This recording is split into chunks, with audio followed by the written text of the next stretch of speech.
الحمد لله وكفى والسلام على عباده الذين اصطفى أما بعد فأعوذ بالله من الشيطان الرجيم بسم الله الرحمن الرحيم والذين جاهدوا فينا لنهدينهم سبلنا سبحان ربك رب العزة أما يصفون والسلام على المرسلين والحمد لله رب العالمين اللهم صل على سيدنا محمد وعلى آل سيدنا محمد وبارك وسلم.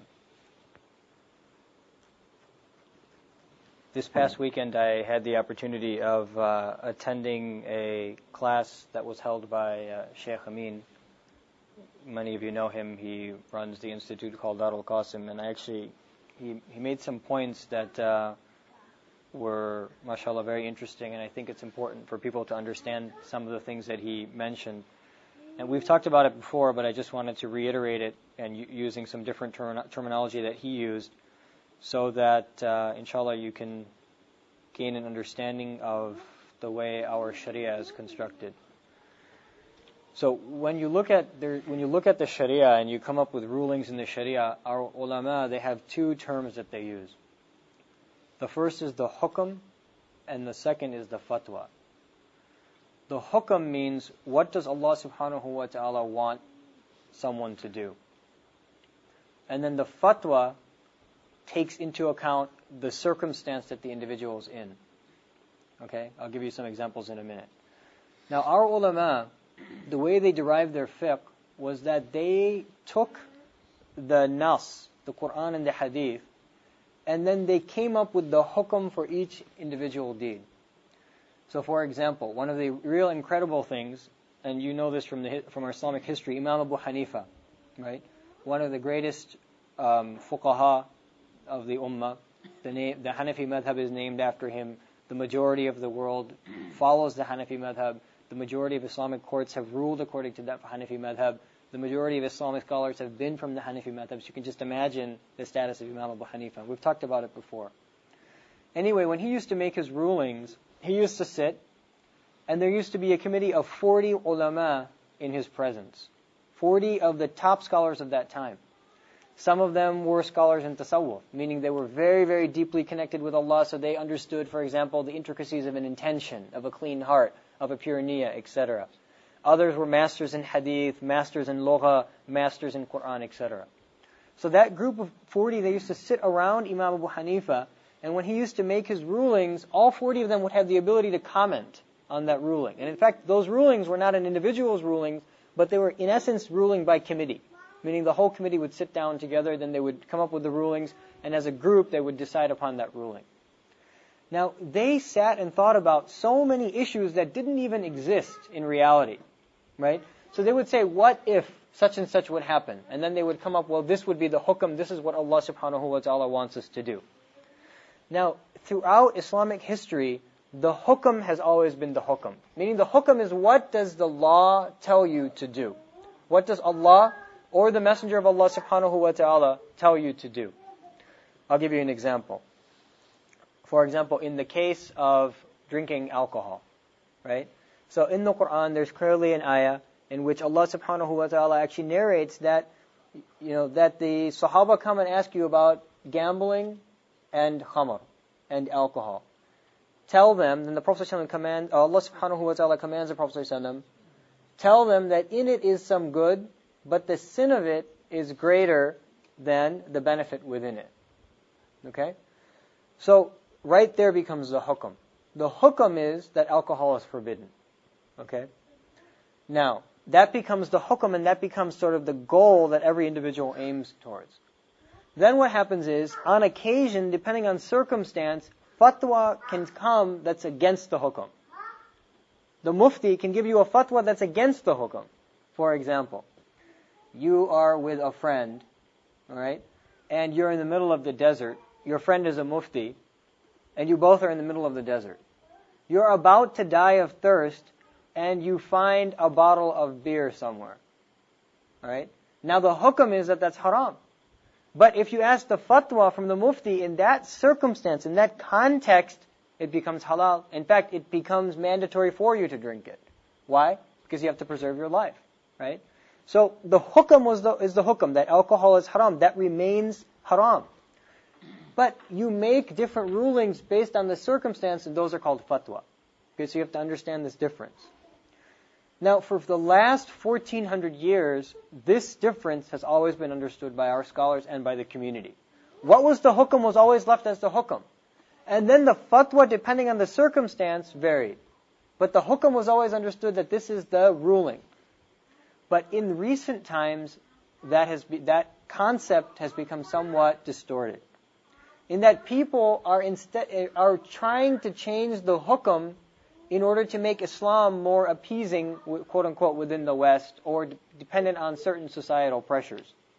So things that were clearly dead impermissible, people have begun to make permissible, claiming circumstance as an excuse. I'll give you an example. I mean, women speaking in front of men, right? If you want to look at the issue of women speaking in front of men, it's completely impermissible. You are not going to find permission. In fact, the debate doesn't exist for a woman speaking in front of a man. Even the four madhahib established that a woman's face is awra, right? I mean, Imam Shafi'i, Imam Malik, Imam Ahmad, all of them established that a woman's face is awra. Imam Abu Hanifa's madhab, aslan, from the beginning, not in recent times, but the original ruling was that the face doesn't come under the awra, but it's still impermissible for a man to look at that face. All right? It doesn't technically come under the awra in certain circumstances. Okay, so that's the hukum now. The hukum has been established, right? From the time of the Prophet ﷺ up until past 1400 years, that's the hukum. Then what happens is, based on certain circumstances, the ulama can make excuses. Like, for example, there's a woman. Her husband dies. She has 2 children, right? She has no other way of providing for her children except that she goes out and works. And in order to work, she needs to reveal her face. So in that case, the fatwa becomes that she needs to go ahead and work because she needs to provide for her family. But the hukum still remains that this is an excuse for you for that particular circumstance, for that particular time, right? So in essence, you leave Islam intact. You leave the building of Islam intact, and you just make an altercation, you alter that ruling for that individual for that particular period of time. So it's very important that what we're saying is that the building of Islam has to always remain intact. That hukum represents the structure of Islam. And then where you're able to hit, that's a whole different issue. But you have to leave Islam exactly the way Islam is. You can't alter the ruling. And when you begin to alter the ruling, that's when problems begin to arise. Now, in our circumstance, we can say, right, let's say that, okay, it's very difficult for a sister to cover her face. If she wants, she can make that decision. It's between her and Allah. We're not going to judge her on that decision. But the hukum still remains the hukum, that the face is considered awra according to 3 madhabs and according to Imam Abu Hanifa. It's still, if there's even the slightest bit of shahwa with any male looking at it, it becomes impermissible to show it as well. So that's still the hukum, right? That's still going to remain the hukum. We can't change the hukum. If you change the hukum, you tore down 1400 years of scholarship. Now the problem is, in this day and age, we're changing ahkam. Do you understand? It's different to make a fatwa based on your circumstance. You can debate fatwas, but the hukum is going to be the hukum. So now, because we started changing the hukum, what ends up happening is the furu'at, the branches of the hukum also become problematic. Now, where it was impermissible for a woman to show her face according to 3 madhabs and according to the majority of circumstance in the Hanafi madhab, right? Now, because you've changed the hukum, the new thing has come up that women can stand up and speak in front of men. That didn't exist during the time of the Prophet ﷺ. The only example that people will give you is that woman who stood up and said to Umar radiallahu an, how can you do these things when set the limit of the mahr? You know the famous story where she stood up in the masjid. But still, there was a division. She had a veil on. We know that because Aisha radiallahu anha says, "Blessed be the women of the Ansar." Hadith from narration from the book of Imam Bukhari.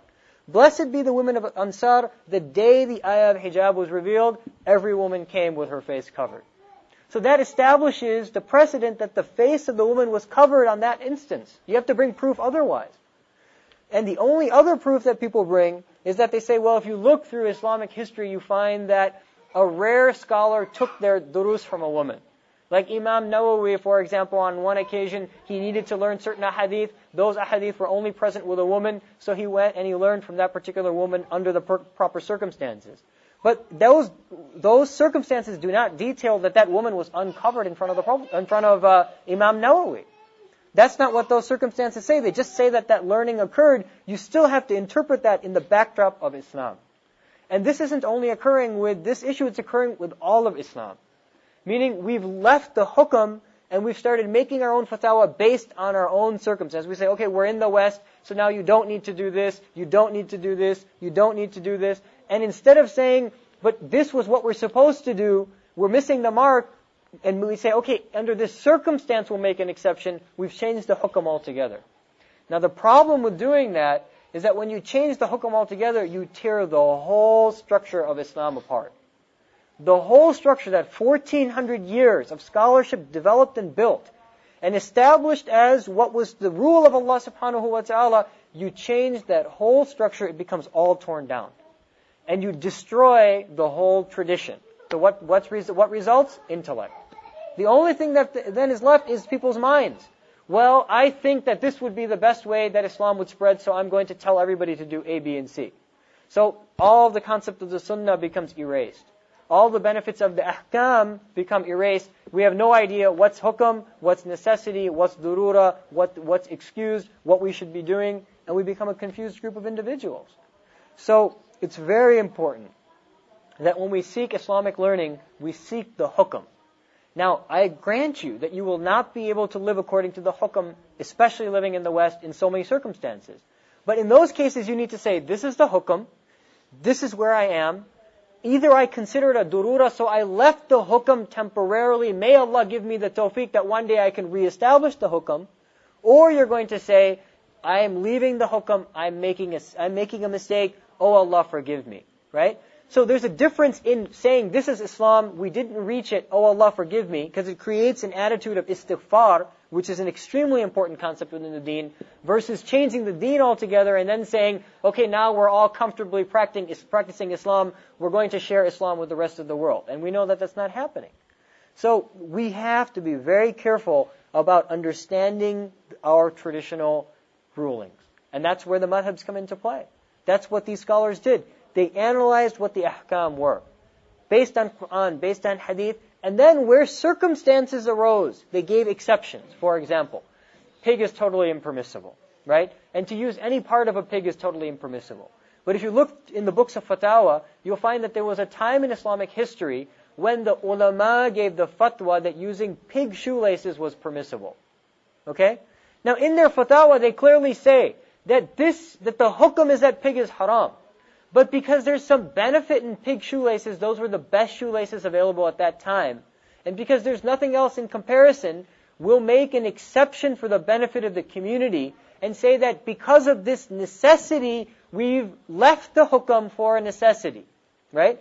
So for that period of time, you see that people were using pig-based shoelaces for a particular part of our history. And then, once something better arose, they left the fatwa and went back to the hukum. Do you understand the difference? So that's exactly what we have to have, that framework in our mind as well. That there's a hukum and that there's a fatwa. And sometimes the fatwa can be off the hukum, but that just means that it's for that particular individual. And this occurred in the life of the Prophet ﷺ as well. For example, there was a person who came to the Prophet ﷺ and he said that he broke his fast in the month of Ramadan. Purposely broke his fast in the month of Ramadan. So the Prophet ﷺ said, well then you have to fast 60 days in a row. So that Sahabi looked at the Prophet ﷺ and he said, I had trouble fasting one. So now how am I going to fast 60? So the Prophet ﷺ, he smiled and then he gave him the next thing, which is you need to feed so many people. So that Sahabi said, actually I'm the most poor person that I know. So who am I going to feed? I should be feeding myself. So the Prophet ﷺ made excuse after excuse after excuse for him until in the end he was supposed to just give himself some dates and he would be absolved of missing that fast. Then at the very end of that hadith, the Prophet ﷺ says, but this is for you. Right? Meaning, the Prophet ﷺ preserved the hukum. The hukum is the general rule that if somebody breaks a fast, they need to fast 60 days in a row. But the fatwa for that individual at that particular circumstance, because of his situation, became altered. So you have to understand, in that case, the fatwa, quote unquote, left what the zahiri, what the outward of the hukum seemed to call for. But the Prophet ﷺ made it very clear that this is for you. that this particular fatwa is for you alone. And this issue is arising in so many things. The traditional hukam of women traveling, for example, right? And the hadith in the book of Imam Bukhari about a woman not traveling unless she has a mahram. Similarly, in so many occasions, I mean, these are not debated issues within our deen. Imam Abu Hanifa, Imam Malik, Imam Ahmad, Imam Shafi'i, they didn't debate the issue of women traveling, right? The only discussion arises in the case of Hajj. That's the only place the discussion arises. Imam Shafi'i makes an exemption for Hajj because of the greatness of Hajj, and says that if a group of women travel, and they don't have a mahram, but they travel in a group, because they're traveling for the Hajj, in that case he makes an exception, but he lays down the general principle that a woman is not able to travel by herself. And Imam Abu Hanifa says no. Because she doesn't have a mahram, Hajj is not even mandatory upon her, right? So they left the hukum, and then they establish what Allah wants from a group of individuals. Now, you look in this day and age, that's been completely destroyed, right? And so people take the exception of this Hajj, right? The exception made for the Hajj, and then they make exceptions for everything else. Like, I feel like I want to go see the pyramids in Egypt. I'll be able to better appreciate the greatness of human civilization. So now I'm going to go travel by myself or with a group of women to go see the pyramids. It's going to bring me closer to Allah. That's called reasoning and making up our own rulings of what we think becomes Islam. People say the same thing for traveling in order to gain knowledge. They say, now I have to travel in order to gain knowledge. There's 10 ulama sitting in their own city, right? But they want to be entertained in Morocco, gaining knowledge, and so then that becomes the hukum. That's not the hukum. The hukum is the hukum. You can't change the hukum. Our ulama have established those ahkam clearly in their books, derived from the Quran and the Hadith. We can't alter them. Now, if an individual needs a fatwa, for example, and I know women who have done this. A woman particularly needed a fatwa. She needed to learn a particular branch of Islamic knowledge which was not available in her locality. She picks up the phone, she calls Mufti Taqi Usmani. She says to that Mufti, this is my situation, I understand the hukum, do I have an exception for myself in this circumstance? And he gave it to her. Okay? He gave it to her, he said, in your circumstance, based on your situation, the way you're describing your travel, how you're going to travel, that the mahrams are going to pick you up at the airport, etc., he gave that particular woman permission, right? But that fatwa only applies to that woman. Now she went around and she told all of her friends, right? So then they all began extracting from that, and then they also decided that they too could travel, but that's not how it works. She got a particular fatwa for her circumstance, okay? And then that circumstance applies to her alone. It doesn't pass along. Each individual person who beyond that needs a ruling needs to go to a proper mufti, needs to say that these are my circumstances, and then that proper mufti will give her the ijazah to do, or will restrict her from doing whatever that circumstance calls for. This is the way that our deen was constructed. And that's what we are. We're servants. We are servants to the ahkam of Allah subhanahu wa ta'ala. So it's very important that we understand this, because in this day and age, the whole building is being torn down, even by traditional scholarship. And that's not the way it was for the past 1400 years. This is a circumstance of trying to put our own intellect above the wahi. It's utter failure. There's no way you can compare intellect against wahi. Intellect is from a human being. That we look at our circumstances and we start deriving law, and then we start using that to contradict the wahi. That's an impossibility. The wahi is qati. It's from Allah. It's from the tongue of the Messenger sallallahu alaihi wasallam. So, when we make decisions, people who are seeking nearness to Allah, people who have decided that they want to submit to Allah, it's very important that we study fiqh. Very important. I can't begin to stress it. Because that fiqh will establish for us what the hukam is. You really don't need a mufti to teach you fiqh. You need the mufti to be able to give you exceptions in certain circumstances. So be very clear on this point, that there is a hukum, and then there is a fatwa which may or may not allow you to leave that hukum.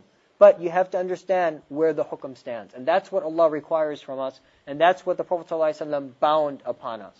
And that's the beauty of our deen. For 1400 years, the structure has been preserved, and now it's just being destroyed.